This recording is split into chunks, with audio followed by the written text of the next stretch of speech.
Et donc, elle me disait, il faut prier beaucoup avec le Saint-Sacrement. Devant le Saint-Sacrement, il faut allumer des sièges en honneur du Christ. Voilà. Et elle m'a vraiment dit beaucoup de paroles ce jour-là, de belles paroles qui m'ont permis de me reprendre en fait et de me dire qui m'ont vraiment aidé en fait. Et après, je me suis rendue à la récollection de Saint-Pio, à la retraite, où là-bas, je dirais, j'ai fait un baptême de feu parce que là-bas, devant tout le monde, ce que je gardais au profond de moi, en fait, l'année là, c'était 2012, non? C'était, disons, l'année de la révélation. Il voulait me révéler, en fait. Mais comme j'ai dit jusque-là, je ne savais pas ce que je devais faire, je ne savais pas quoi faire.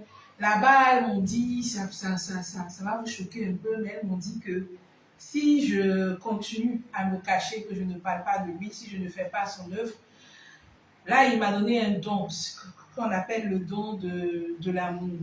Et ce don-là, il procure de la paix, de la joie et il apaise. C'est-à-dire que là, quand tu rentres dans un milieu, rien qu'avec ton sourire, tout le monde est apaisé, les gens ont la paix et tout. Donc, c'est une joie, un don qui est à partager. Il faut apaiser les gens et tout. Par les chants sacrés, les chants d'adoration, ça va apaiser et tout. J'ai dit, j'ai compris. Mais une autre fois encore de plus, je ne savais pas concrètement ce que c'était. Et c'est comme ça que les années se sont succédées. Moi, j'étais focus, très sincèrement, au lieu de prendre en considération ou de chercher à faire son œuvre, j'ai plutôt voulu me battre, remuer ciel et terre, afin de pouvoir avoir d'abord mes biens à moi, c'est-à-dire que les biens terrestres en fait. Voilà, j'ai pas voulu me lancer, disons, dans le vide comme ça parce que je me suis dit, tu vas te lancer dans la prière, dans les communautés, mais après, et qui s'occupe de ta femme parce que tu as une famille. En temps depuis là, il avait dit de ne pas avoir peur parce qu'il allait prendre soin de ma famille, il allait prendre soin de mon époux afin que je puisse être libre pour faire son œuvre. Mais moi, je n'ai pas compris comme ça. Humaine, je me suis dit, il faut que je me batte. Faut que je me batte, faut que je cours derrière, comment on appelle, derrière les biens d'abord. Tant que je n'ai pas encore un bon boulot, que je n'ai pas euh, une voiture, en tout cas que je n'ai pas tout ce qu'il faut pour me mettre à l'aise, mon épanouissement, je ne vais pas chercher même à entrer dans une communauté ou quoi que ce soit. En fait, c'est ce que moi, je me suis dit. Personnellement, je voulais d'abord avoir amassé les biens terrestres. Et c'est comme ça, je me suis entêtée. Je me suis entêtée après ma licence, après mon master. Dieu merci, je vous ai dit, c'est encore lui, par le biais de l'adoration du Saint-Sacrement, qui m'a donné le premier stage. J'ai eu le premier stage grâce à Dieu au cours de la nuit c'est ça, non? Nuit sainte, c'est ça? Adoration du Saint-Sacrement. Voilà. Et après tout ça, je suis revenue en famille. Après tout ça, j'ai fait ma première maternité, j'ai accouché ma première fille. Et après ça, je suis restée à la maison. Après l'accouchement de ma première fille, je suis restée à la maison, je suis pratiquement 2 ans, juste 2 ans et demi comme ça, disons, environ 3 ans, sans avoir d'opportunité, aucune opportunité, c'est-à-dire même pas d'appel. En tout cas, j'ai rien eu. Pourtant, je postulais et tout. Et j'ai commencé à rentrer dans un certain découragement et tout. Mais dit que j'allais aller faire l'œuvre de Dieu, genre chanter pour lui, je ne voyais pas la chose comme ça. Pour moi, en fait, ça allait me prendre trop de temps. Et je ne pouvais pas, en fait, aller me mettre dans une affaire comme ça. C'est comme ça que je voyais la chose et que ça demandait trop d'engagement. Qu'est-ce que j'allais faire? Est-ce que j'allais pouvoir tenir?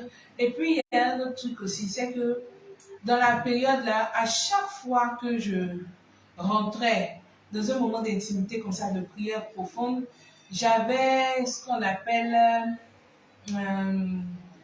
je ressentais tellement les événements que après je tombais malade en fait. Je tombais malade, parfois on m'hospitalisait et tout.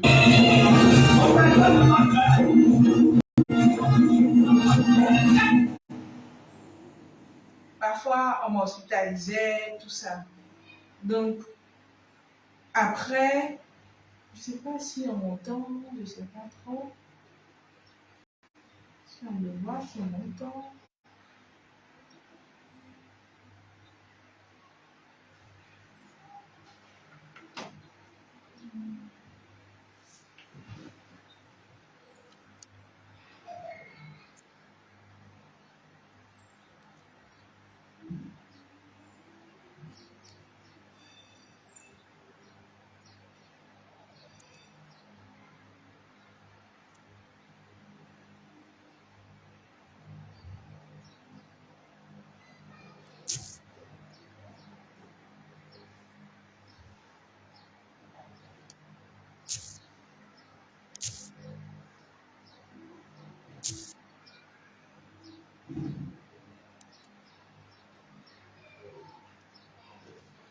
Ok, je pense que là, on m'entend.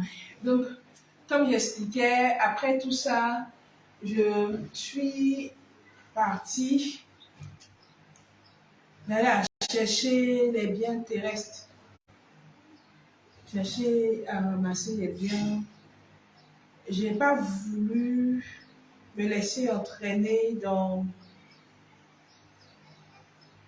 disons, dans la foi, quoi, où tu abandonnes tout et puis tu te dis, une chose est sûre, Dieu va faire. Je laisse tout tomber, il va faire. Moi, je n'ai pas voulu procéder comme ça.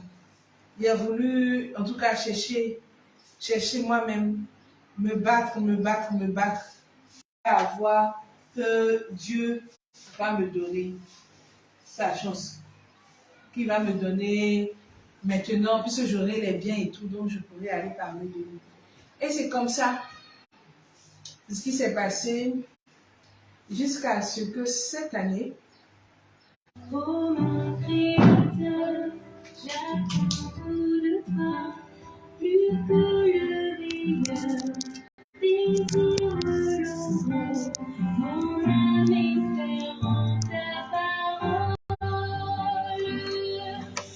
Je prie vers toi, sauve-moi, Seigneur, que mon son s'élève des profondeurs. Donc, comme je disais, béni sois-tu pour ta fidélité, ô Éternel. Donc, comme je le disais tantôt, donc je me suis battue, j'ai relié ciel et terre, jusqu'à ce que je sois appelée dans une société. Eux, ils sont dans l'agro-industriel. Voilà, j'avais eu le premier stage, j'ai été appelée. Et là, c'était en tant qu'intérimaire. Et quand j'ai commencé à travailler, normalement, quand je suis arrivée, je venais à peine d'accoucher, mon bébé avait 1 mois. Et je me suis levée, je dis, moi, je veux travailler. Et j'ai couru, je suis partie travailler. Quand je suis partie, en à peine 10 jours, la dame pour qui je venais acheter l'intérim, la dame, voilà, elle est partie en congé de maternité et elle a eu une autre opportunité, elle n'est plus revenue. Donc moi, après seulement 10 jours, j'ai pris les rênes en fait, parce qu'elle n'était plus là. Et c'est comme ça que je suis restée, tout allait bien. Vraiment, c'était une belle expérience. En tant que contrôleur de gestion, j'ai vraiment bien travaillé là-bas, c'était bien. Et lorsque la période d'intérim est arrivée à l'expiration, c'est-à-dire que là, j'ai fait 6 mois d'intérim. Et là, il fallait prendre une décision, soit de me garder ou me libérer en fait. Mais déjà, les informaticiens étaient déjà venus paramétrer mon compte, mon poste et tout. Et ils ont mis que j'étais... Le titre qu'ils avaient mis déjà sur mon mail et tout, c'était contrôle... c'était quoi? Contrôleur de gestion du site Eloka. Bon, on parle d'agent costume. Donc, c'était déjà fait, quoi. C'est-à-dire que si les mails que je recevais sur l'ordinateur, tout est déjà fait et j'attendais juste mon papier. Et quand la date est arrivée, la période d'essai à l'expiration, c'est moi-même, parce qu'il y a eu 1 jour, 2 jours supplémentaires, c'est moi qui suis allée vers mon directeur du site pour lui expliquer que ma période arrive à expiration. Et il m'a dit comme ça qu'il allait appeler. Quand il a appelé, il m'a dit que le poste a été suspendu. J'étais dépassée en fait. Je ne m'attendais pas à ça, à tout, même pas à ça. C'est-à-dire que pourquoi ils sont venus mettre que je suis contrôleur de gestion du site, tout ça, et puis après, comme ça, au moment où j'espère, où je sais que je suis embauchée, et puis on vient, on me dit non, le poste a été suspendu. Très sincèrement, j'ai eu beaucoup mal, j'ai eu très mal. Avec les efforts que je fournissais, j'ai eu vraiment mal. Et je suis revenue, j'ai dit à Dieu que mais pourquoi? Pourquoi si près du but? Ça avait fait mon premier emploi, mais pourquoi? Bon, j'ai eu très mal. Mais après, je me suis lancée dans l'activité personnelle, quoi. J'ai commencé à faire mes propres affaires. Et j'en parlais à une de mes voisines où j'habitais, à qui j'expliquais un peu. Et ma voisine là m'a fait comprendre que... Elle m'a fait comprendre que... Ah oui, bon, en fait, elle a écouté un peu ce que je disais. Et après avoir écouté...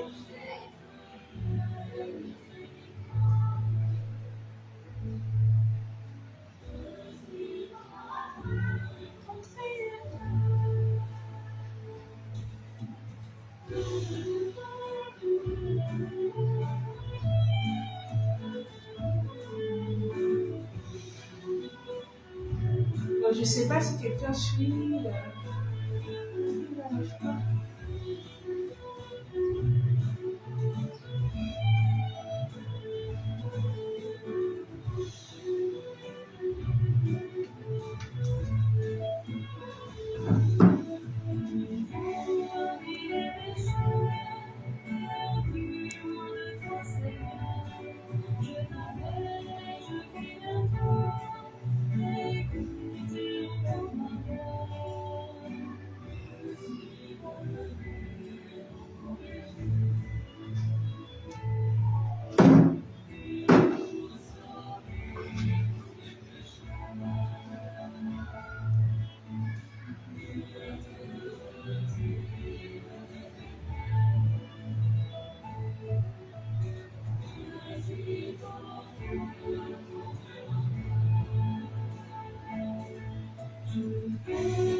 Donc, c'est ainsi que je suis partie.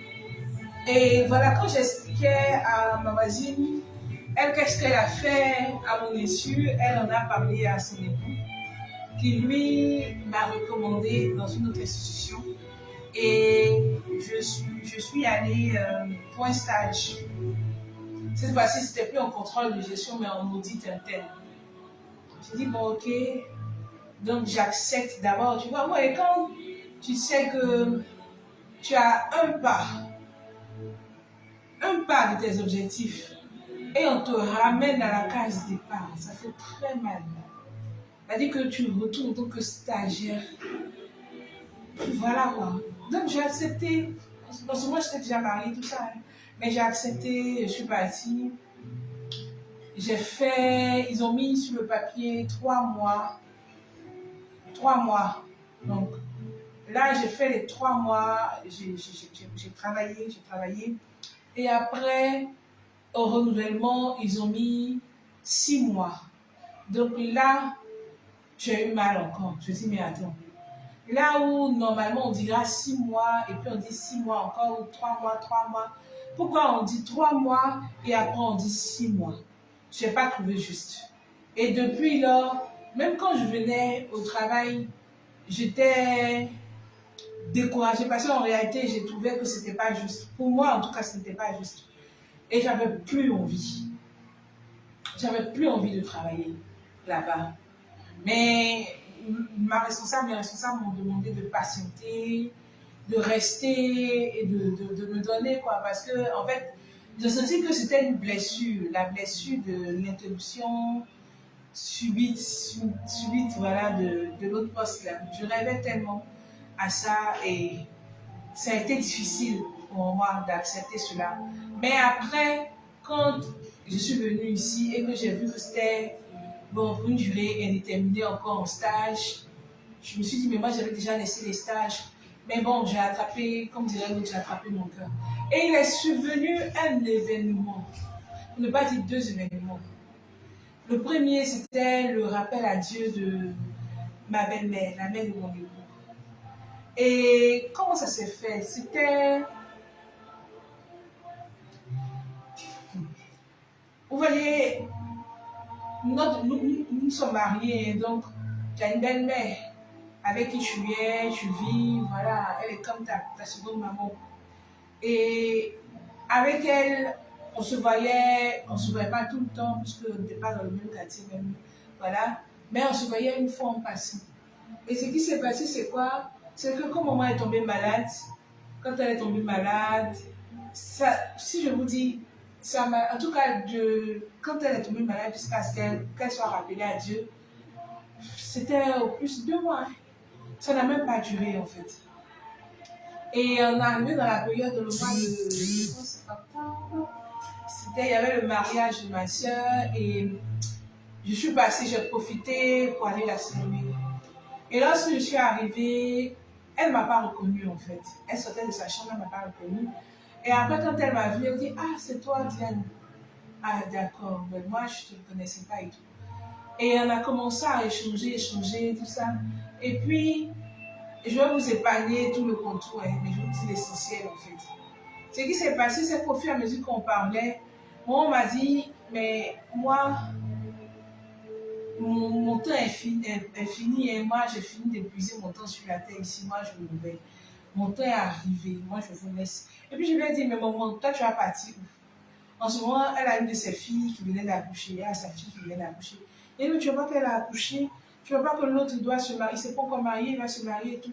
Et elle me dit, non. Je me dis, je n'ai plus rien à faire ici. Hein. Quand mon temps est arrivé, c'est bon comme ça. Que franchement, je n'ai plus rien à faire ici. J'ai essayé de lui dire, mais non, mais maman, mais c'est quoi ça? Et puis elle était sereine en fait, elle me parlait de ça. Mais je ne comprenais pas d'où venait sa sérénité et tout. Et pourquoi c'est à moi qu'elle disait, bon.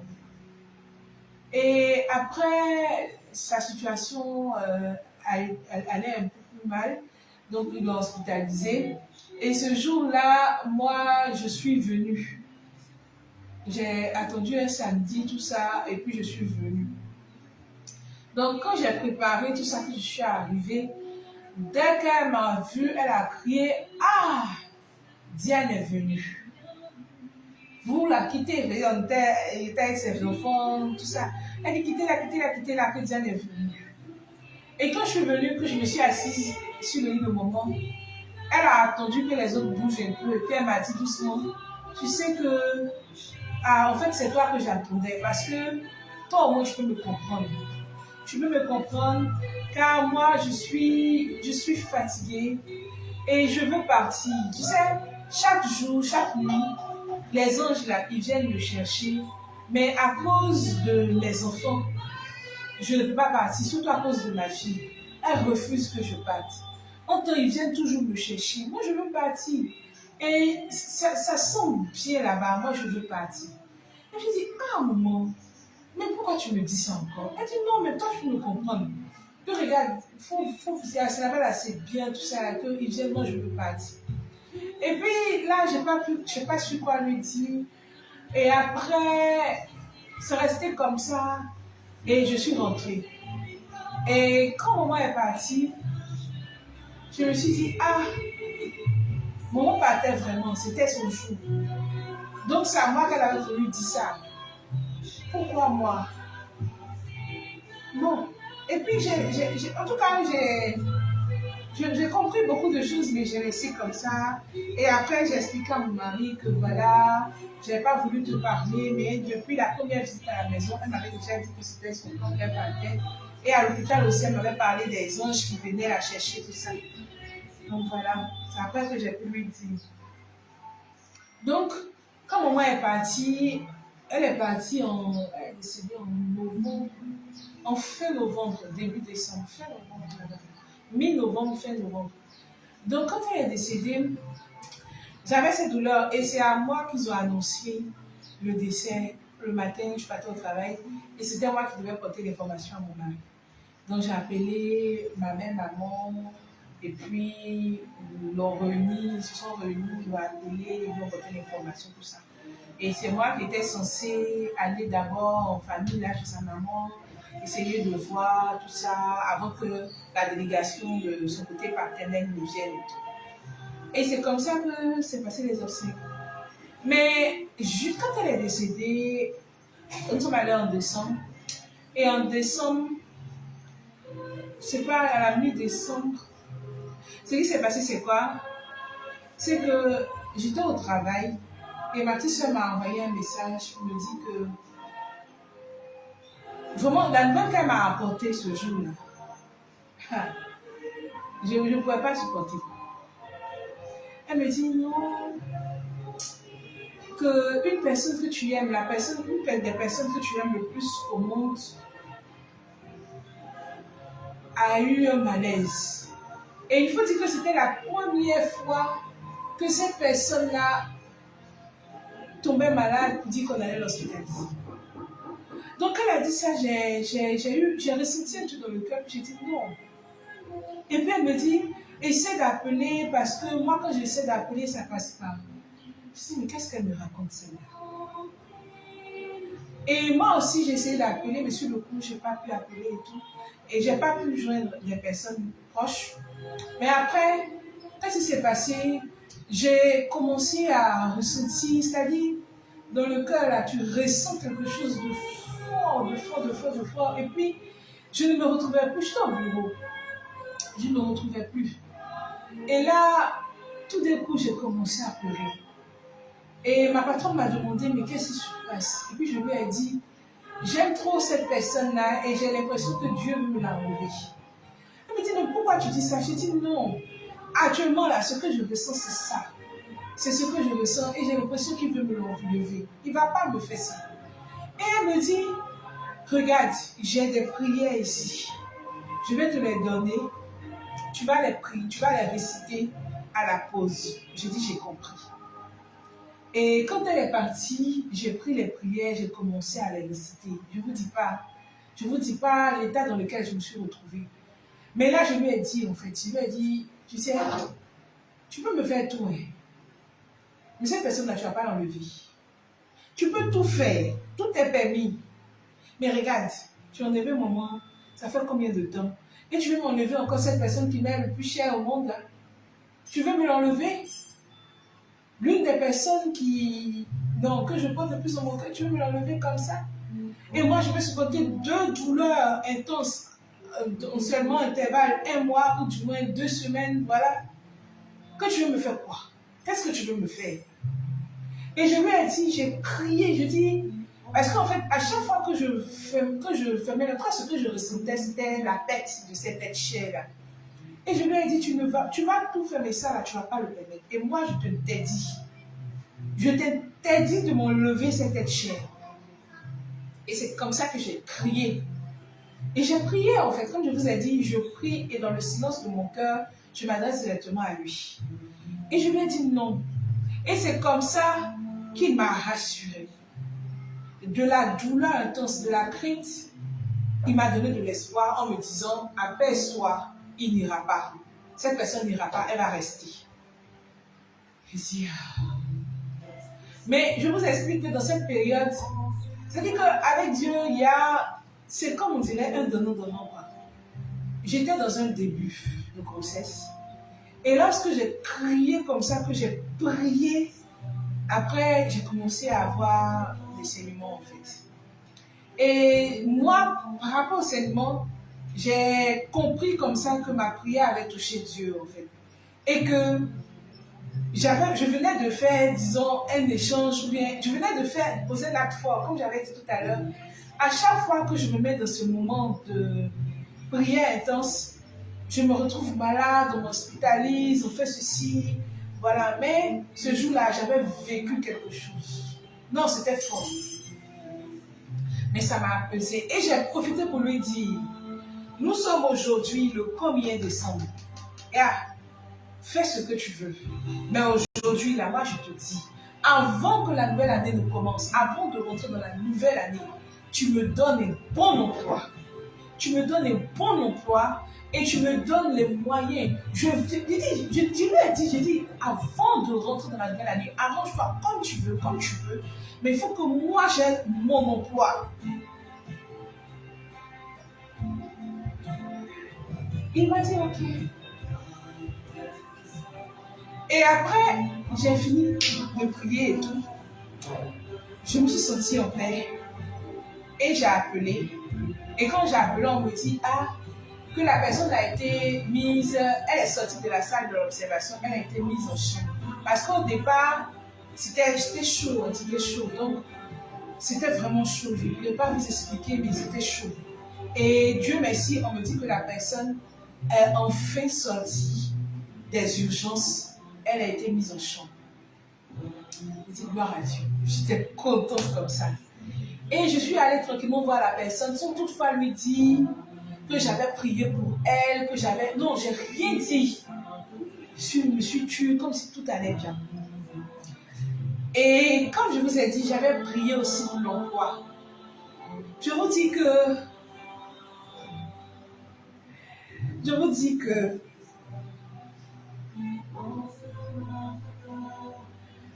J'ai prié en mi-décembre.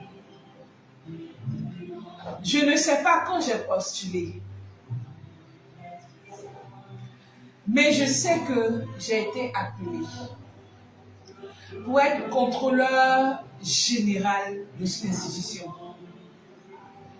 Et quand on m'a dit, vous êtes appelé pour un entretien, tout ça, je me suis dit, mais c'est quel poste, c'est quelle entreprise en fait? Et j'ai checké comme tout le monde le fait. Et quand je suis allée à l'entretien, j'étais au bureau quand on m'a appelé pour l'entretien. Donc je ne me suis même pas apprêtée pour dire, je vais m'appeler. Non, je suis allée à l'entretien. Et quand j'ai rencontré le boss, ce qui s'est passé, c'est quoi? C'est que dès que le monsieur m'a reçu dans son bureau, il a dit, c'est toi que j'attendais. J'ai dit. Il regarde le CV, il dit, c'est toi que j'attendais. Il n'y aura pas d'entretien pour toi. Tu vas juste me dire quelles sont tes conditions pour travailler avec moi et combien tu veux. J'étais dépassée. Mais bon, sur le coup, je n'ai pas fait le lien avec la prière. Et j'ai fait l'entretien comme il fallait et tout. Et quand je suis partie, le même jour ou le lendemain, j'ai été appelée. C'est-à-dire que tout s'est fait en moins de 5 jours. Je ne vais pas dire en 3 jours même. J'ai été appelée. Et la dame m'a demandé de venir. Voilà, elle m'a dit, voici la proposition qu'on veut te faire et tout, que le boss te veut. Mais voici la proposition. Et vous savez que j'étais stagiaire. Donc, avoir une première opportunité, tout de suite, j'accepte. Bien vrai que le montant, ce n'est pas ce que j'avais demandé, mais j'ai accepté en fait. Et j'accepte, et tenez-vous bien, je suis appelée pour signer le contrat le 31 décembre de cette année. Le 31 décembre. Et je signe le contrat. Et quand je finis de signer le contrat, c'est là que je me rappelle que j'avais dit à Dieu que fais tout, mais avant de rentrer dans la nouvelle année, il faut que j'aie mon emploi. Et c'est comme ça que j'ai débuté dans la boîte. Tout allait bien. J'ai fait 2 années et demie. Je tendais vers la 3e année. Mais vous allez voir que, étant là-bas, au début, c'est ce que je voulais et c'est ce que Dieu m'a donné. C'est clair, hein? Je lui ai dit, donne-moi. Il m'a donné ce que je voulais. J'ai fait la 1re année, la 2e année. Quand je tendais vers la 3e année, j'ai commencé à sentir un vide. J'ai commencé à sentir un vide. C'est-à-dire que je voulais travailler. Étant là-bas, j'ai eu des promotions. J'ai eu à rencontrer même certaines personnalités du pays, de notre pays, la Côte d'Ivoire, travailler avec des ministres maires, travailler avec des députés ministres maires, des ministres d'État. Ça m'a permis de rencontrer des personnalités. Mais je ressentais un vide, un grand vide. Je bossais, hein, non, mon boss était satisfait de moi et tout. Mais personnellement, je ne vivais pas la chose comme il me fallait. C'est-à-dire que je commençais à percevoir des choses qui ne m'aidaient plus à rester dans cette institution. Je n'arrivais plus. Je ne rentrais pas dans les détails. Mes collègues qui sont là et tout, je ne rentrais pas dans les détails. Mais je ne collais plus. C'est-à-dire que mon esprit et ma pensée ne collaient plus avec l'esprit de l'entreprise. Et c'était fort. Chaque fois, ça devenait plus fort. Donc là, ce qui se passe, c'est quoi? C'est que je décide un jour de prendre mon chapelet. D'abord, déjà, en famille, avec mon époux, je lui parle et puis je dis, bébé, je ne sens plus. Et ça commençait à me rendre malade. J'avais des boutons de fièvre, des stress, pas possible. Il arrivait des fois même où je piquais des crises même au bureau. Je suis au bureau et puis tout de suite, je me fourme, quoi. Je suis dans les valves et on me conduit urgemment à l'hôpital. C'est arrivé au bureau là. C'est arrivé 2 fois pendant la grossesse et 1 fois après la grossesse. C'était la goutte d'eau qui a fait déborder le vase. Parce que la première fois, je me suis dit j'étais enceinte et c'était normal. Mais je ne suis pas enceinte. Qu'est-ce qui se passe? Pourquoi je me fondre au bureau? Pourquoi je suis dans les vagues? Et vous allez voir que depuis la grossesse, ma dernière grossesse en fait, quand j'ai fait la crise 1 fois, 2 fois, le gynécologue il m'a dit, fais attention. Où tu étais? Je dis au bureau. Il dit, fais attention. Et la dernière fois, quand j'ai accouché, que je suis retournée au bureau, et après, quelques temps après, j'ai eu encore les mêmes symptômes, où on m'a hospitalisé, d'urgence, on me conduit d'urgence. Et c'est là que le gynécologue, il sortait et il m'a vu. Il dit, tu étais où quand tu as eu le mal? Je dis au bureau. Il dit, je t'ai dit de faire attention. Il me dit, je t'ai dit d'arrêter de travailler, qu'est-ce que tu as? Je dis non, je ne peux pas. Et puis on a parlé comme ça dans les sites. Et c'est comme ça, les temps se sont succédés, je bossais, je faisais ma part du contrat et tout. Et au fur et à mesure, ça venait, c'était intense en moi, je ne comprenais pas, je disais à mon mari, j'ai des arguments pour abandonner, il faut que j'abandonne. J'ai tous les arguments pour abandonner. Vous allez parler d'injustice, mais moi j'avais mes arguments pour abandonner. Et c'est comme ça qu'un jour, un matin, je me suis mise à écouter mes chants de la divine miséricorde. C'est ce jour-là, Seigneur, que j'ai écouté pour la première fois les chants de la divine miséricorde. Les chants que j'ai l'habitude de mettre pour commencer les directs. C'est ce jour-là que moi j'ai écouté pour la première fois.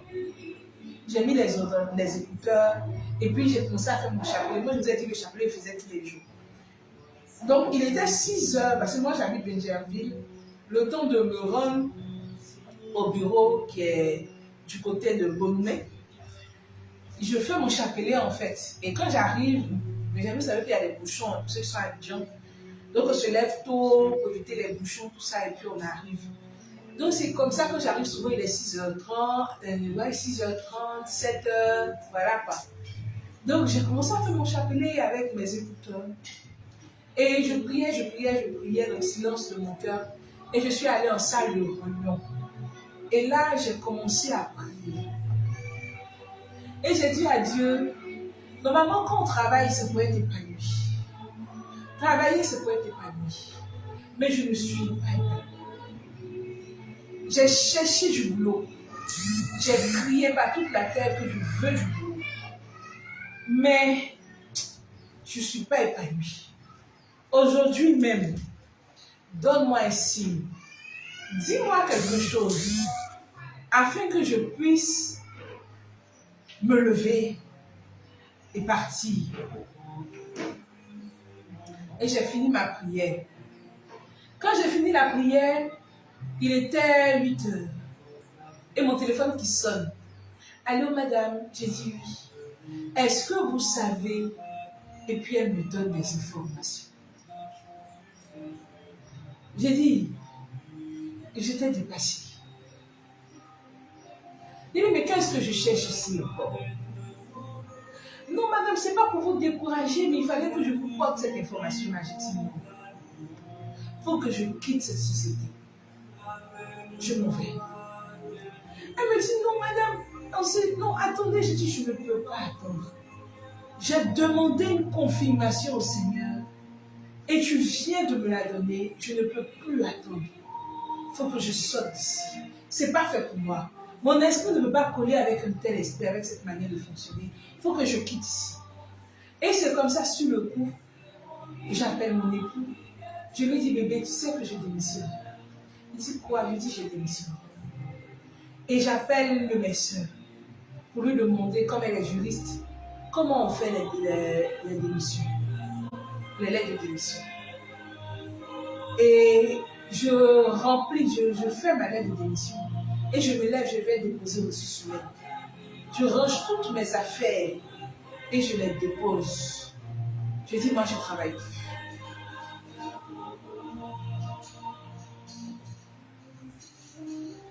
Et donc, avant même mon départ, je suis appelée par le directeur, puisque mon boss même était en congé. Donc, je suis appelée par son intérimaire qui me dit, mais qu'est-ce qui ne va pas? Il essaie de parler avec moi, mais je suis calme. Et puis je lui dis, non, je suis appelée par autre chose.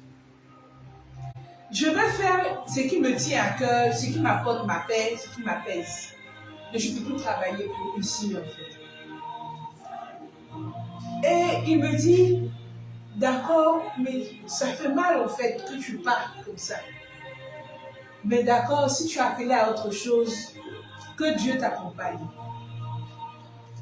Et là, je suis apaisée, je suis heureuse. Il y a un vent glacé qui me souffle.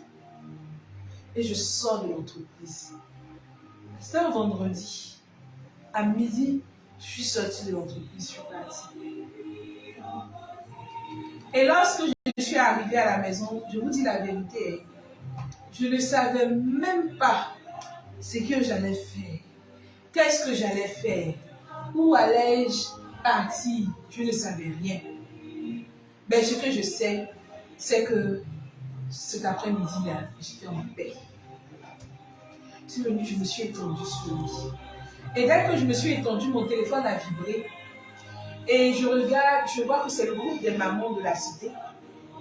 Et il y a une dedans qui nous dit, il y a des billets gratuits que je peux remettre pour vous les mamans, pour le séminaire des intercesseurs organisé par le divin amour. Subitement, je me dis, mais tout comme fait, je n'ai rien à faire. Donc, je lui dis, ok, je veux le billet. Et elle me donne le billet. Pardon, le ticket, comment on appelle ça, hein, le ticket. Et c'était déjà vendredi au soir, donc j'attends samedi. Et je vais passer la journée là-bas. Et en route pour là-bas, je me rends compte que j'ai une amie qui habite Bassam. Elle était à Bassam dans le temps. Et je lui dis, allô, mon bébé, c'est Stéphanie, elle s'appelle Stéphanie Paline. Je l'appelle, dis Stéphanie, tu viens? Il y a un séminaire d'intercesseurs là. J'ai des tickets. Donc tu peux venir, je vais te remettre ton ticket et tout. Puis la dame, j'ai des tickets en fait. Donc tu viens et tout. Et elle me dit, il n'y a pas de problème. Et ma copine quitte, je ne savais pas ce qu'elle avait à faire ou pas. Dès que je l'ai appelée, elle s'est mise en route. Elle est venue me rejoindre. Et je lui ai donné ce ticket. La dame m'avait donné 2 tickets. Elle m'a dit, au cas où je veux inviter quelqu'un. Donc je donne le ticket à ma copine et on s'assoit ensemble. Et tenez-vous bien, il y avait la messe qui était présidée par le père Abékan. Et au cours de la messe là, qu'est-ce qu'il dit? Il dit, tu es au bureau, tu travailles, on apprécie ton travail, ça fait rentrer de l'argent, mais tu ne perçois pas ça. C'est-à-dire que tu travailles et puis d'autres s'enrichissent, d'autres vivent de cela. Ils profitent de tes efforts. Jusqu'à quand tu vas te lever et tu vas prendre ta main et tendre le bâton et tu vas fondre la mer. Que tu vas renverser la table et que tu vas dire merde, je m'en vais. Jusqu'à quand tu vas te lever. Je vous jure que c'était la même chose que j'avais fait le vendredi. Je m'étais levée comme ça et j'avais dit merde. Donc quand j'ai entendu ça, j'ai dit, ah Seigneur, tu m'as convoqué ici pour me rassurer. Merci beaucoup. Et là, je suis avec ma copine le samedi, hein, on échange, pendant le séminaire, on a fini tout le séminaire du sac, on a toute la journée ensemble, on a vraiment échangé beaucoup, parlé, tout ça, partagé nos expériences. Et je lui ai expliqué le pourquoi, parce que je lui ai dit tout à l'heure, quand le père a parlé, je me suis sentie comme concernée. Et je lui ai expliqué mon expérience. Et elle m'a dit, mais tu attends quoi?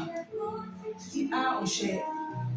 Elle dit, lance-toi dans ton entrepreneuriat, fais ceci, fais cela. Je dis, non. Mais au fur et à mesure qu'elle parle, je ne sens pas ce qu'elle est en train de me dire. Mais ce qu'elle me dit, c'est quoi? Lance-toi dans ton entrepreneuriat. Lance-toi dans quelque chose qui va te faire plaisir, qui va te rapporter. Crée ton entreprise. Mais en même temps qu'elle me dit ça, je ne perçois pas la chose comme elle. Mais j'écoute. Et je me nourris de ce qu'elle est en train de me dire.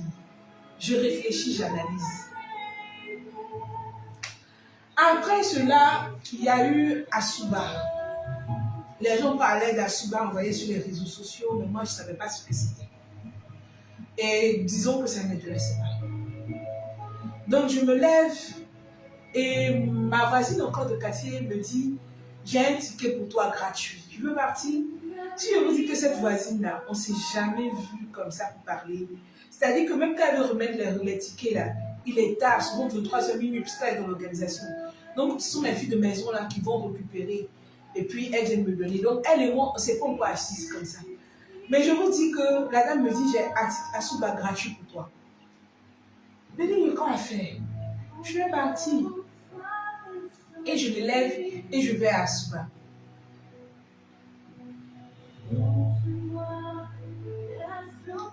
Je vous dis que arriver là-bas, c'était ma première fois. Et quand j'ai vu la Vierge, je me suis dit, est-ce qu'on peut être belle comme ça? Elle est faite en doré, en or. Je dis, mais on peut être belle comme ça. Et ce qui m'a plu, c'est que je me suis sentie comme chez moi, en fait. Comme si, il y a longtemps, je devais rechercher, je devais venir ici, mais je ne savais pas. C'est comme si, il y a longtemps, je devais venir dans la maison, là, mais je ne savais pas.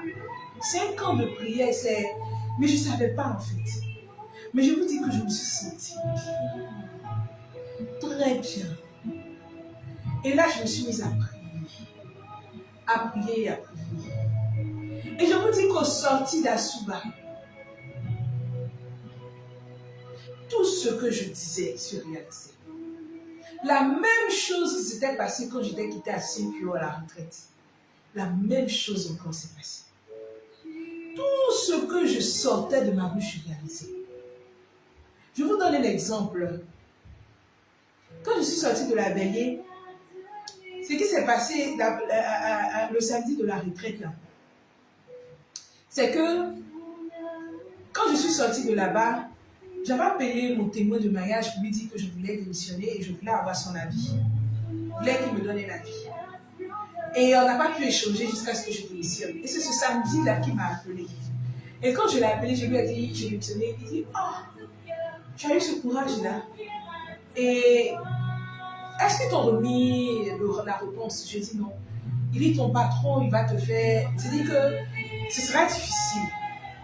Je dis, ah, mais comment ça? Moi, j'ai jamais eu de problème avec mon patron. Il dit, ça sera difficile.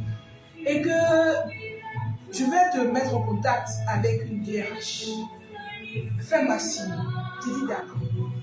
En fait, moi, je n'ai jamais eu de problème comme ça avec mon patron. Donc, je me dis, il n'y a rien, en fait. Et je vous dis que le lendemain dimanche, après l'intercession, là, toujours dans le week-end de l'intercession, je me suis dit, moi, j'ai fait samedi, c'est suffisant. Et le dimanche, je me lève, j'arrive. Je suis couchée, en fait. Et je ressens le besoin, l'envie. Je dis, c'est fort, il faut que tu ailles. Donc, je dis, bon, bébé, je vais partir. Bon, je me lève, je me lève. Et j'arrive. Et pendant que je suis arrivée, ce qui s'est passé, c'est que il y avait l'intercession, la prière pour les malades. Et moi, je me suis assise, j'ai commencé à prier. Et après, on est rentré dans un moment de louange. Et quand je voulais louer, je me suis rendu compte que mon téléphone portable, je voulais filmer, pardon, je me suis rendu compte que mon téléphone portable n'était pas là. Tenez-vous bien, j'avais pris un Yongo et j'ai branché mon téléphone dans le Yongo avec le câble du chauffeur. Et quand je suis descendue, j'ai oublié, complètement oublié, de prendre mon téléphone et je suis descendue. Et ce qui s'est passé, c'est quoi? C'est que pendant l'adoration, j'ai prié, je me suis laissée entièrement. En fait, je vous expliquais. La finalité de tout ça, c'était quoi?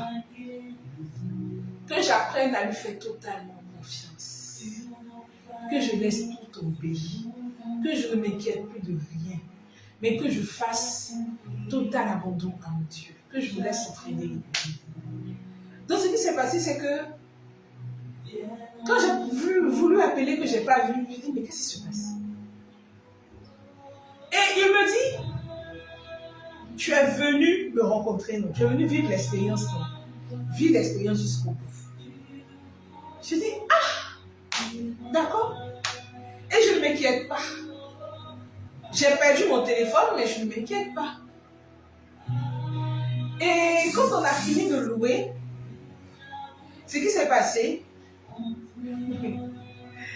quand on a fini de louer, il y avait une dame assise à côté de moi. Je vous avais dit de dire bonjour. Dites bonjour. À tout moment, chaque jour, quand vous voyez des gens, dites bonjour. Il y avait une dame à côté de moi et je lui ai dit, madame, s'il vous plaît. Quand j'étais venue, je lui avais dit bonjour. On priait, mais je lui avais dit bonjour. Puis j'étais loin. Je me suis rapprochée depuis, je dit, madame, s'il vous plaît. Est-ce que je peux avoir votre téléphone pour appeler? Que j'ai laissé mon téléphone dans la voiture, dans le Yongo en venant. Elle a été prise de panique, en fait. Elle dit, mais c'est pas possible. Mais c'est que c'est perdu, mais les chauffeurs là, si les malhonnêtes, c'est fini. Oh, vous allez faire comment? Je dis, ah. Et puis moi, je ris. Et puis elle me dit, mais vous riez. Pourtant, vous venez de perdre tout. Je dis, ah. Qu'est-ce que je peux faire? Moi, je suis venue prier, non? Donc, et là, je prends le téléphone, j'appelle mon numéro. Écoutez, mon portable était sur vibreur. Je mets mon téléphone sur silencieux ou sur vibreur. Parce que je n'aime pas trop les sonneries, là, ça me fatigue. Ouais. Donc, j'appelle, et puis moi-même, je me dis, bon, voilà. Personne ne répond et tout. Et puis, je lui dis, bon, excusez-moi, je vais encore appeler, mais c'est pas si mon mari. Et je l'appelle, je lui dis, ah, et c'est, pardon, moi je suis en train de prier ici, franchement, je ne veux pas que ce soit un stress pour moi. je veux que tu appelles sur le numéro et si on décroche, c'est ça. Et j'ai remis le téléphone à la dame. Donc, je vous dis que pendant que moi, je suis en train de prier, la dame, là, elle a pris mon truc à cœur et elle est en train d'appeler pour moi. Et moi, je m'en fous, je ne m'occupe plus de ça. Et après, elle m'appelle. Elle me dit, madame, regardez, il y a un numéro qui vous appelle. Je décroche. C'est le chauffeur du Yogo. Il a dit, ah, je suis au parc des sports de Trèche, je vous dis. Et même s'il devait revenir, je n'allais même pas reconnaître la couleur de sa voiture et quoi. Donc, c'est dit que je ne pouvais pas entrer en contact avec lui. Mais le monsieur, il m'appelle et il me dit, ah, madame, vous avez la chance hein, que le portable était branché, mais il était tombé derrière, en fait. Et moi, je ne l'ai pas vu. Ce sont les clients que j'ai pris là, qui ont vu et qui m'ont donné. Madame, vous êtes où? J'étais dépassée. J'ai dit merci, Seigneur. Et il vient après, je lui dis, dans ce cas, travaille. Et puisqu'il était du côté de Bergerville et tout, fait qu'essayer. Donc je lui dis, moi je suis à la prière normalement jusqu'à 19h. Donc autour de 19h, si tu viens dans la zone, si je trouve un client, viens, je vais récupérer et je vais rentrer avec toi. Et j'ai pas peur, il peut prendre le téléphone, il peut partir, non. Je vais appeler Yongo et quoi pour me plaindre. Mais je vous dis que je ne peux pas me plaindre du chauffeur parce que je n'ai même pas ses coordonnées, je n'ai rien. Mon téléphone est volé et tout. Mais je vous dis que j'ai continué ma prière jusqu'à la fin. Et le type, il a appelé la dame, il dit qu'il est là. Et je suis descendue. Je suis montée dans sa voiture. Et il m'a accompagnée jusqu'à chez moi. Et je lui dis, mais combien je te dois? Il me dit, voici le tarif indiqué par le Yongo. Je dis, mais tiens ce montant supplémentaire. Il me dit, non, ce n'est pas la peine. Madame, vous n'avez rien à me remettre. Je dis, non, regarde, tiens cet argent parce que, très sincèrement, je n'espérais pas en fait. Et puis, je ne croyais, je m'en fous. Il me dit, madame, ce n'est pas la peine. Merci beaucoup. Et c'est comme ça que je vous explique que le week-end, là, c'était un week-end. Et je me suis retrouvée à Suba. Et à Suba, comme j'ai expliqué, après ça, dans la première semaine, là, quand ils m'ont appelé, après l'intervention, que mon témoin m'a appelé, qu'il m'a dit, ça sera difficile et tout. Le lendemain, dès que je suis venue prendre la réponse, j'ai vu qu'ils avaient mis une mention sur la réponse là, qui n'était pas dans mon contrat, encore moi, si les week-ends salaient et tout. Donc, je dis, ah, mais ça, c'est quoi ça? Et il me disait ça parce qu'en réalité, il voulait couper mes droits, quoi, en fait. Et mais je vous dis que c'est cette mention-là qui m'a permis d'avoir raison et d'avoir même ce que je n'imaginais pas comme droit. Et quand je suis partie à Suba, j'ai tout mis dans les mains de la Vierge, de mon Seigneur Jésus. J'ai dit à la Vierge, intercède pour moi auprès du Christ Jésus, afin que lui-même, il prenne en main cette affaire-là et que tout reste dans ses mains. Je vous dis que depuis le premier jusqu'à la fin, la dame des ressources humaines a tout géré. Je n'avais pas d'ordinateur. J'avais juste le téléphone en question qui était censé se faire. Je n'avais pas d'ordinateur. C'est dedans qu'il y avait tous mes contacts. Est-ce que vous voyez comment Dieu est bon? C'était mon téléphone. Et si je l'avais perdu, le téléphone, j'avais plus les contacts. Et c'est avec ce téléphone-là que la dame a commencé à m'envoyer des mails. Elle rédigeait les courriers qu'elle m'envoyait. Et moi, je partais les imprimer, je signais, voilà, je validais, je signais, et puis voilà. Et je partais déposer. Et c'est comme ça, avec le téléphone, là, j'ai pu aller jusqu'à avoir gain de cause. Et je vous dis que là où déjà ça racontait que comme je suis partie sans préavis, j'allais devoir de l'argent et que c'est-à-dire que c'est moi qui allais devoir de l'argent à l'entreprise. Je peux dire que j'ai eu plus que ce que je l'espérais. Plus que ce que je l'espérais. Vous voyez comment Dieu il est bon. Et je l'ai eu en quoi? En espèces, en main propre. Même avec les 5 francs, les 10 francs qui sont dessus, je les ai eus en main propre. Mais pour couronner le tout, vous savez quoi? Non seulement je l'ai eu, mais j'ai encore eu la bénédiction de mon ex-patron. Parce que là, quand il m'a appelé pour me dire de venir les chercher les fonds en seulement un mois, ce qui s'est passé, c'est quoi? J'ai cherché à le rencontrer. Et quand je l'ai rencontré, il m'a demandé, mais qu'est-ce que je t'ai fait? Qu'est-ce qui s'est passé? Je n'ai pas compris ton départ. Je lui ai dit, il n'y a pas de réponse, en fait, il fallait que je parte. Et il m'a dit, dorénavant, voici comment tu vas te comporter. Si moi je t'ai fait quelque chose, dis-moi. Parce que tu n'es pas la première à partir, mais c'est pour toi qui me fait le plus mal. Sûrement que j'ai une attitude qui n'a pas été bonne. J'ai fait quelque chose qui n'est pas bien. Dis-moi. Mais je me suis dit, c'est pas moi qui dois lui dire ça. Au moins, s'il se remet en cause, c'est déjà bon. Et il m'a dit, voici je vous dis, voici la chose la plus merveilleuse que j'ai eue là-dedans. C'était, il m'a dit, merci beaucoup. Merci beaucoup. Parce que tu nous as apporté beaucoup dans cette entreprise. Et nous, tout ce qu'on peut te dire, c'est merci. Et voilà, c'était la plus grande récompense pour moi. Et je suis partie.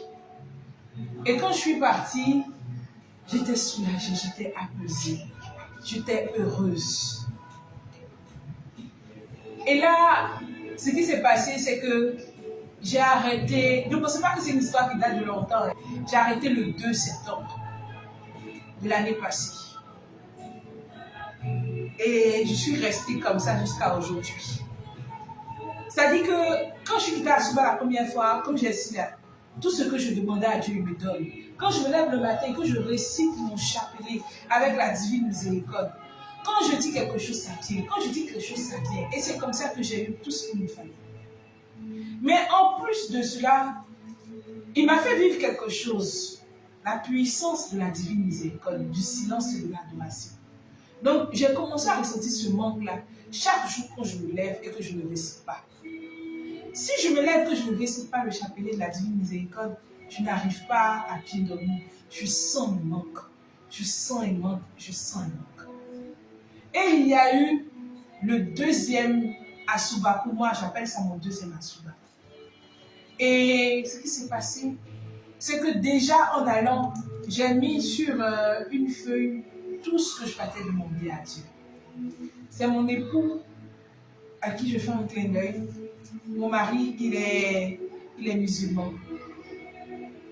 Et c'est lui qui a payé mon ticket pour Asuba, qui m'a dit, bébé, il faut que tu ailles à Asuba. Et je me suis levée, j'ai payé le ticket, je suis partie. Et j'ai tout écrit sur une feuille. Et une fois dans le cas, la dame a dit, si vous avez des demandes de messe et tout, vous voulez faire des demandes de messe, vous pouvez faire des demandes de messe. Et moi, j'ai fait juste un petit résumé de ce que j'avais écrit et je lui ai remis. Et qu'est-ce qu'elle a dit? Elle a dit, je ne mettrai pas ça en demande, mais je mettrai en action de grâce parce que tu l'as déjà eu. Mais qu'est-ce qu'elle dit? Amen, merci Seigneur. Et dans le cas, on chantait, on parlait, on priait et tout. Et moi, j'ai commencé à chanter des chants d'adoration. Nous étions dans le temps de carême, c'était la semaine de carême. Et j'ai commencé à chanter des chants d'adoration qui ont permis à tout le monde de se recueillir dans le cas jusqu'à ce qu'on arrive. Vraiment, ça nous a fait du bien. Et quand nous sommes arrivés, Nous avons commencé encore la prière. Moi, j'ai prié, je me suis sentie chez moi. Comme je vous dis, c'est chez moi. Et au fur et à mesure que je priais, je me suis levée après, je suis allée déposer ma prière au pied de la Vierge. Comme il n'y avait pas de panier, j'ai mis dans mon paquet de bougies et j'ai déposé le paquet de bougies là où on dépose les bougies. Et j'ai dit à ma mère, maman, tu sais, c'est juste derrière ton dos, parce que où on dépose les bougies, c'est derrière son dos. Et c'est juste derrière ton dos, hein. Regarde. Et je suis venue à ma position, ma place. Et au fur et à mesure que je priais, ce qui se passait, c'était quoi? C'est que je la voyais en train de se retourner pour prendre et pour regarder. Toutes mes demandes, je la voyais en train de regarder mes demandes. Je dis, ah, tu regardes mes demandes, merci Seigneur, merci maman. Et je continuais encore à prier. Et tenez-vous bien, avec les différentes maternités, j'ai eu des séquelles. J'ai eu à faire dans le dos des péridurales. J'ai eu à faire au total, je ne sais même plus, disons 5 péridurales dans le dos. Voilà. 5 péridurales dans le dos au total. Voilà. Donc, c'est ça. Donc, j'ai fait 4 péridurales dans le dos. Voilà. J'ai fait 4 péridurales dans le dos. Et ce qui s'est passé, bon voilà, c'est 5. Voilà, j'ai fait 5 péridurales. En fait, 5 pourquoi? Parce qu'il y a eu 3 accouchements. Par la grâce de Dieu, sont bien passés.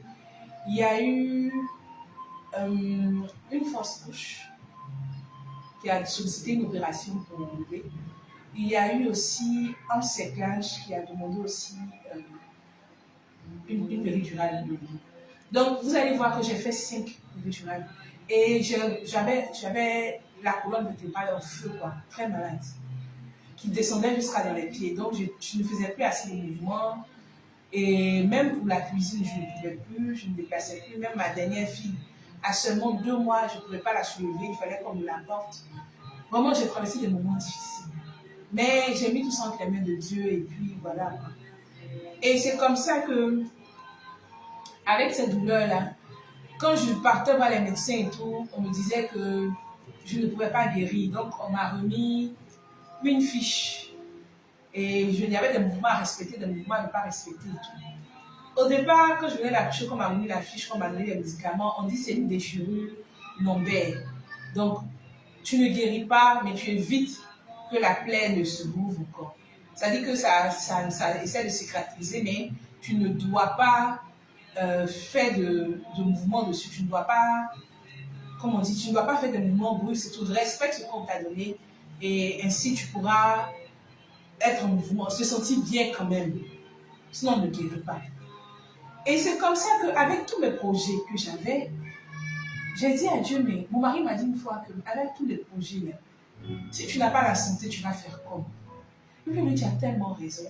Et quand je suis arrivée à Suba, j'ai mis tout ça là sur le truc. Et puis, j'ai dit à Dieu, mais donne-moi une santé de fer. Parce que là où j'ai accouché, on m'a dit que je ne pourrais pas guérir. Combien d'années après, ma fille elle a 2 ans la dernière, et je vais à mes enfants aussi, le médecin me dit non, je ne peux pas guérir, et il m'a donné un médicament, c'est-à-dire on pompe. Quand la douleur vient, tu pompes dessus et ça t'apaise. Mais tu dois faire attention. Il dit, mais j'ai quel âge? Et je ne peux pas m'abaisser, je suis interdite de m'abaisser. Je peux essayer de, comment on dit, genre, tu écartes les jambes, et puis tu t'accroupis, voilà, mais tu ne peux pas t'abaisser, tu ne peux rien prendre. Tu dis, mais c'est pas possible, Dieu. Moi, je suis venue à ta rencontre ici, guéris-moi.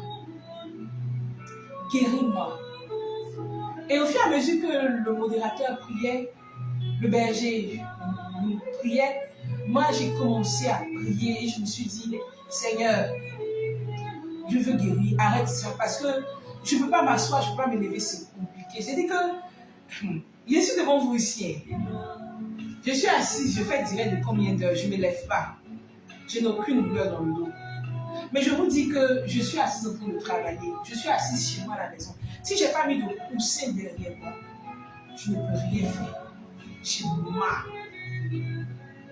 Je limite les sorties parce que je ne peux pas m'arrêter longtemps. Je ne peux pas monter dans les transports en commun tels que les Baka et autres, les Warren, parce que à la descente là, je dois attraper la manche qui est au-dessus de la portière et puis mettre un pied avant l'autre. Pour descendre du lit, quand je me couche, il y a une manière de faire descendre les pieds pour s'asseoir d'abord avant de se lever. Donc je lui ai dit, je veux des choses, je veux faire des choses, mais si je n'ai pas la santé, qu'est-ce que je fais? Guéris-moi. Guéris-moi, Seigneur. Et c'est comme ça. Écoutez. C'est comme ça que je vis dans les profondeurs du ciel. C'est-à-dire que mes yeux étaient fermés, ma bouche chantait et mon cœur priait le Seigneur. Et c'est là que je vis. Il me dit d'abord, calme-toi, je te guéris. Calme-toi, je te guéris. Et il fait venir des anges. Je suis là, mes yeux sont fermés. Et ce que j'aperçois là, ma colonne vertébrale est là, ils sont derrière moi et ils sont en train de me guérir. Il me dit, calme-toi, je te guéris. Et ils sont en train de me guérir mon dos. Je dis, ah. Et le modérateur qui dit, tu es en train de vivre une expérience et tu vas sentir pleinement la grâce de Dieu. Il est en train de te guérir. Il est en train de te guérir. Je dis, c'est une opération qui se fait par des anges. Ils sont deux, ils sont derrière moi, lui il est devant. Et puis ils sont en train de me guérir. Je dis, hé Seigneur. Oh, je dis, hé Seigneur. Et au fur et à mesure que ça se passe, je me sens bien. Mais sur le coup, je ne dis pas, je suis guéri. Non, je suis toujours dans mon calme et dans mon silence en train de chanter. C'est-à-dire que le voisin même qui est à côté de moi ne sait même pas ce qui se passe parce que je ne fais que chanter. Il n'entend que des chants. Et c'est comme ça. Quand il a fini, je me suis sentie déchargée.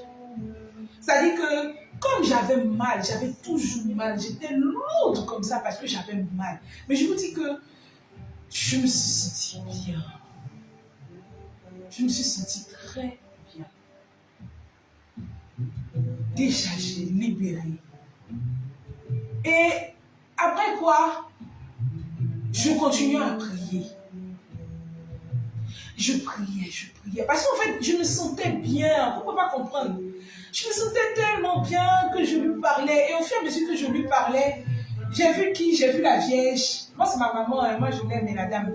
Je l'ai vue. Et elle est venue comme d'hab. Elle est venue à côté de moi. Elle a commencé à m'apaiser. C'est-à-dire, elle quitte sa position. Puis elle vient chez moi. Et puis, elle m'apaise. Et tout d'un coup,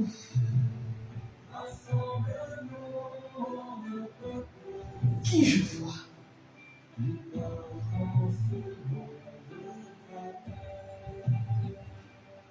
Je vous dis que j'ai crié.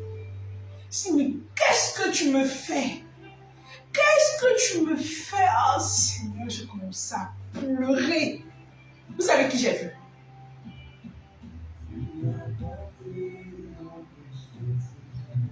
J'ai vu le Christ. Humaine que je suis, mes yeux ont pu voir le Christ. Lui-même, humain, Seigneur Jésus, humain, présent devant moi. Et il était là, c'est-à-dire que je priais et puis je disais, Seigneur, merci, puisque je voyais la Vierge, j'étais contente. Et il s'est présenté à moi. Quand il s'est présenté à moi, j'étais dépassée, je vais devenir folle. Je dis, mais je ne t'ai jamais vu. À chaque fois que tu me parles, je t'entends. À chaque fois que tu me parles, je t'entends. Mais dis que je vais te voir, que je vais voir ton visage. Je ne t'avais jamais vu. Imaginez la joie que je ressentais. Imaginez comment je me suis sentie privilégiée. Et il était tout souriant comme ça. J'ai dit, il était beau dans son vêtement. Il était beau dans son vêtement. Et il est venu et il m'a attrapé la main gauche. Et il m'a regardé, il a souri. Il m'a attrapé la main gauche. Et je lui ai dit, merci Seigneur, puis je commence à pleurer. Il m'a attrapé la main comme quand je t'attrape la main, quand je te saisis la main. Je dis, j'ai commencé à pleurer. Je lui ai dit, merci Seigneur. Merci Seigneur, parce que je ne suis rien, je ne suis personne. Mais tu t'es présenté à moi. Aujourd'hui, il n'y a plus de barrière. Avant, je t'entendais, je disais que j'entendais une personne. Mais aujourd'hui, je te vois. Est-ce qu'une personne peut dire qu'elle te connaît mieux que moi? Est-ce qu'une personne peut parler de toi mieux que moi? Moi, j'ai eu le privilège. C'est que parmi tous les enfants du monde entier, tu m'as choisi. En fait, j'ai cette image-là qu'on appelle l'annonciation. Je ne sais pas si on voit bien. Voilà, l'annonciation. Quand l'ange Gabriel a annoncé à la Vierge, est venu vers elle et il lui a dit, tu enfanteras un fils. Et elle a dit, que la volonté du Seigneur se fasse. Je me suis sentie privilégiée dans ce monde où il y a tant de méchanceté, où il y a des gens qui ont la soif de la vengeance, où il y a des gens qui ne savent que se battre et se quereller. Moi, j'ai eu la possibilité de rencontrer mon Père qui m'a saisi la main. Oh, je vous dis, grande était ma joie. Grande était ma joie. Et depuis lors,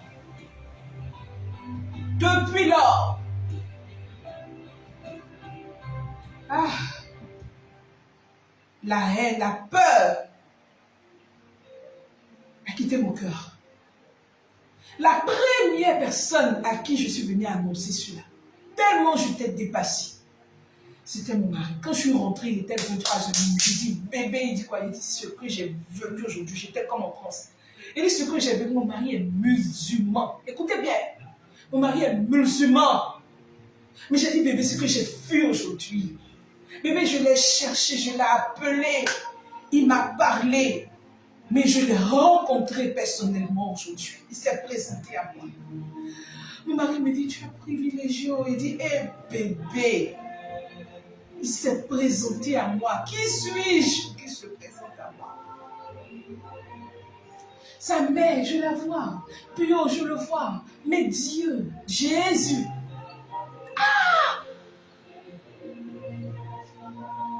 Et les jours qui ont succédé cela, je me sentais...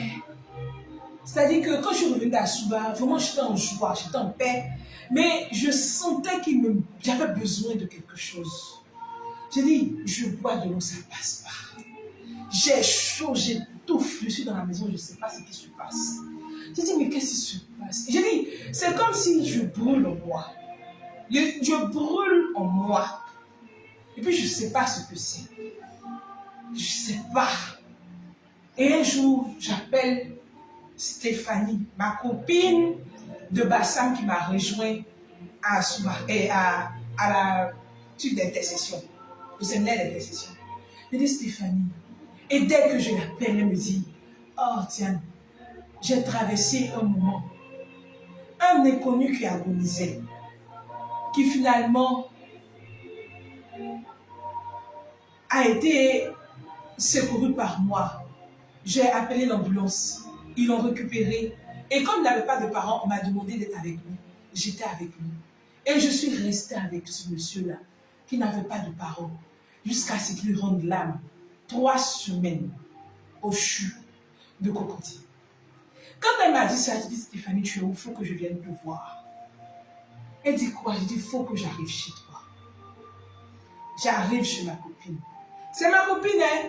On s'est connus en 6e. On n'a fait que la 6e ensemble. Mais elle est restée ma soeur. Et je me suis retrouvée chez Stéphanie. Elle vit son expérience. Je lui ai demandé, je suis devenue vous rendre témoignage. Parce que elle, son expérience, ce n'est pas moi qui va raconter, c'est elle-même. Et ce qui s'est passé, c'est quoi? Quand je suis arrivée chez elle, elle est mannequin, elle s'appelle Paline. Tout le monde la connaît, même pour ceux qui suivent un peu ce domaine-là. Et moi, je suis arrivée chez Fanny.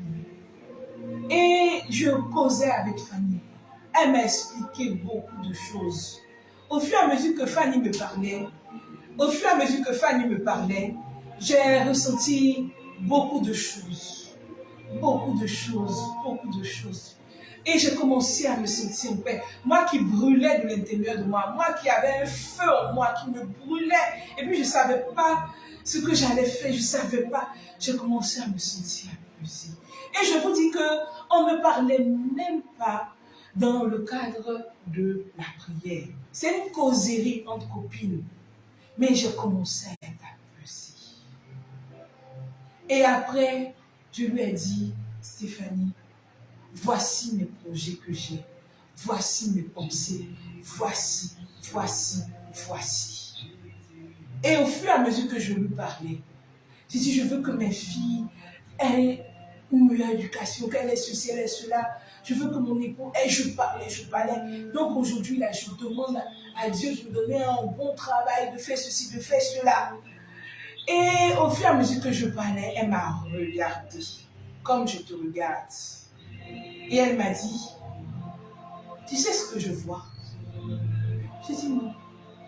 Elle dit, je vois une image, comme Geneviève. Je te vois en train de chanter la gloire de Dieu. Je te vois en train de chanter devant une caméra, TikTok, Facebook, mais je te vois en train de chanter. Et tu fais sortir des chants apaisants, des chants hors du commun, des chants qui apaisent. Parce que toi, tu le connais en tant qu'un Dieu d'amour, un Dieu qui apaise. Et aujourd'hui, les gens ont besoin de cette paix. Les gens ont besoin de vivre et de partager cette paix que tu as. Toi, tu as eu le privilège de le rencontrer, tu as eu le privilège de le connaître et tu sais que c'est un Dieu de paix. Alors, pourquoi hésites-tu? Vas-y. Et puis je lui ai dit, mais Stéphanie, je ne suis pas d'accord. Mais qu'est-ce que tu fais comme ça? Stéphanie, qui t'a dit? Qui t'a dit? Elle me dit, mais tu savais donc. Parce que je te dis, ça ne t'étonne pas, donc tu sais. Tu sais que tu dois faire son œuvre, tu sais que tu dois chanter pour lui. Par tes chants, des gens seront guéris. Les gens auront la paix. Par tes chants, les gens vont passer une journée apaisée. Des personnes même qui seront sur le point de se suicider vont écouter ne serait-ce que la foi que Dieu a mis en toi. Et ces personnes vont dire, eh Seigneur, je te reconnais et je t'aime.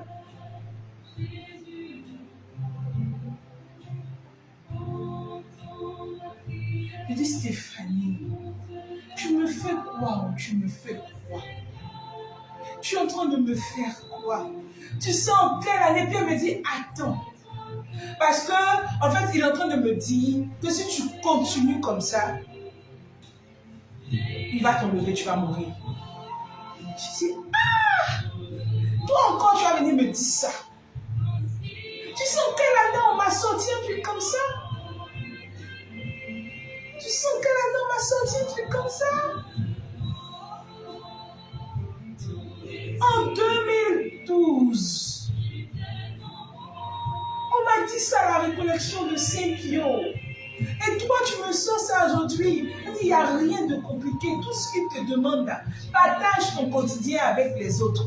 Il y en a qui ont besoin de paix. Il y en a qui ont besoin de ça. Chante pour le Seigneur. Et tiens-toi bien. Il dit de te dire que ta famille n'a rien. Ton mari n'avait pas le problème. Tes filles n'en ont pas. Maintenant, c'est toi, en fait, qui l'a bloqué sur toi le travail. Il dit, oh, il est comme ça. Parce que ça ressemblait tellement à ça. Je vous dis que tout ce qu'on lui demande, il lui donne. Mais quand je parle du travail, elle niette. La dernière fois que je lui ai demandé le travail, il m'a donné, non. Est-ce qu'il était satisfaite? Non. J'ai laissé. Et c'est pas parce que j'avais de l'argent, j'avais rien. J'ai arrêté le travail avec 6 mois d'aéré, donc considéré même que j'avais rien en fait.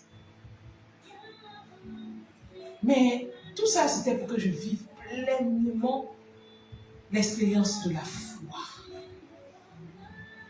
Il fallait que je fasse ma rencontre avec Dieu. Et c'est ce qui s'est passé. Et je vous dis que quand Stéphanie a dit ça, j'ai dit, oh, merci. À Souba, quand j'étais allée le voir, quand j'étais en train de prier, j'avais déjà vu cette affaire de vidéo, tout ça. Mais je lui disais que s'il m'accorde ce que je recherche, alors depuis ma position, j'allais lui faire des vidéos. Mais en temps, ce n'était même pas ça en fait. Il voulait que je commence maintenant. Et qu'est-ce que ça allait me coûter? Dites-moi, qu'est-ce que ça me coûte de vous parler? Qu'est-ce que ça me coûte de te parler? La connexion. J'ai toujours la connexion à la maison. Je prends pour faire quoi? Regarder des trucs qui ne m'apportent pas quelque chose. Le chapelet, je le récite tous les jours. La musique de la divine miséricorde, je l'écoute tous les jours.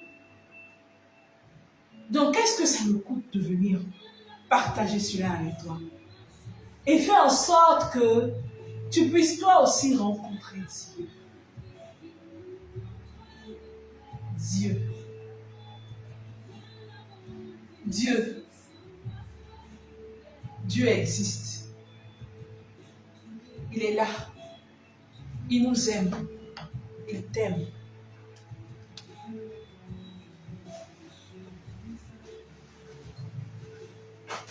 Aujourd'hui, tu sais quoi? Enfin, je t'ai expliqué d'où est venu le ministère. D'où est venu les prières partagées et les chants. Ne regarde pas ma personne, hein. On se connaît, tu m'as connu, tu me connais.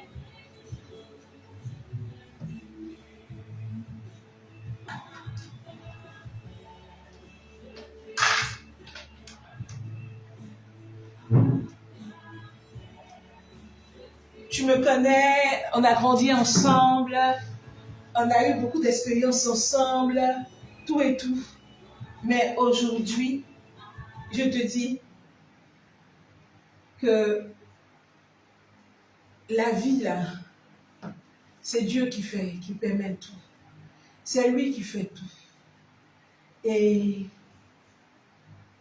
donne-toi entièrement à Dieu. Donne-toi entièrement à Dieu. Ne cherche même pas à tricher. J'ai dit, donne-toi entièrement à Dieu. Ne cherche même pas à tricher. Fais-lui totalement confiance. Total abandon. Tu sais, comme moi, j'ai dit la dernière fois, nous sommes nombreux. Comme moi, il y a plusieurs personnes dans le monde entier à qui il parle, à qui il se montre. Aujourd'hui, j'ai dit, je me suis même à l'aise de vous parler de cela, de ma propre expérience, parce que Christ est ressuscité.